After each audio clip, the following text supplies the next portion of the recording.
पिता की मृत्यु के बाद बेटी शीतल ने दिया पिता को कंधा। शीतल निवासी अशोकनगर जनपद अलीगढ़। मेरे भाई की मृत्यु हो गई थी 2022 में और मेरा मात्र एक ही भाई था। वो उसके वजह से मेरे फादर की तबीयत बहुत खराब रहती थी। मैं उनकी बहुत देखभाल कर रही थी, जितना मुझसे हो सका मैंने उनकी पूरी सेवा की। तो जिसने भी मेरे को इतनी सेवा करते हुए देखा, सबने मुझे श्रवण कुमार नाम दिया। तो मेरे को यही लगा कि ये अंतिम कार्य मुझे अपने हाथों से करना चाहिए और वो ऐसा ही चाहते थे। एक बार उन्होंने मुझसे ऐसा कहा भी था, अपनी इच्छा भी उन्होंने मुझे ऐसे ही बताई थी। मेरे भाई को ट्यूमर हो गया था, वो पहले खत्म हो गया था।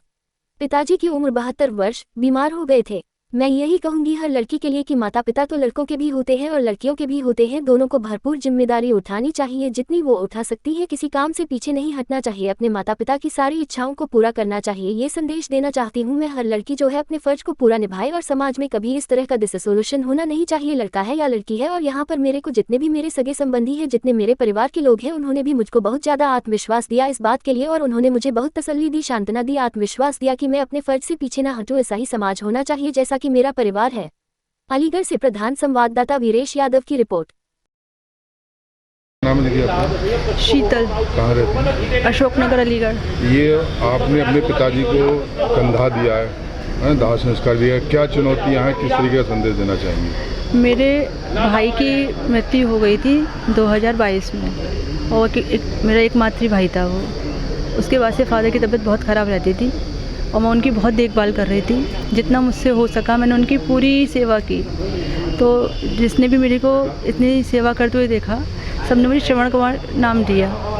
तो मेरे को यही लगा कि ये अंतिम कार्य मुझे अपने हाथों से करना चाहिए और वो ऐसा ही चाहते थे। एक बार उन्होंने मुझसे ऐसा कहा भी था, अपनी इच्छा भी उन्होंने मुझे ऐसी ही बताई थी।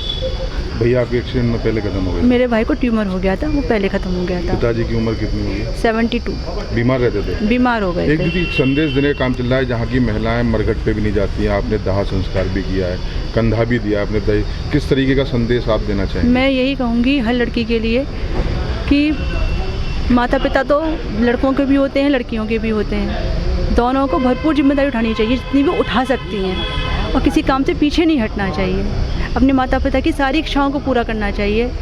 ये संदेश देना चाहती हूँ मैं। हर लड़की जो है अपने फर्ज को पूरा निभाए और समाज में कभी इस तरह का डिस्क्रिमिनेशन होना ही नहीं चाहिए कि लड़का है या लड़की है। और यहाँ पर मेरे को जितने मेरे सगे संबंधी हैं, जितने मेरे परिवार के लोग हैं, उन्होंने भी मुझको बहुत ज़्यादा आत्मविश्वास दिया इस बात के लिए और उन्होंने मुझे बहुत तसल्ली दी, सांत्वना दी और आत्मविश्वास दिया कि मैं जो है अपने फर्ज से पीछे ना हटूँ। ऐसा ही समाज होना चाहिए जैसा कि मेरा परिवार है। नाम लिखिए आपका। शीतल। कहाँ रहती हैं? अशोकनगर अलीगढ़। ये आपने अपने पिताजी को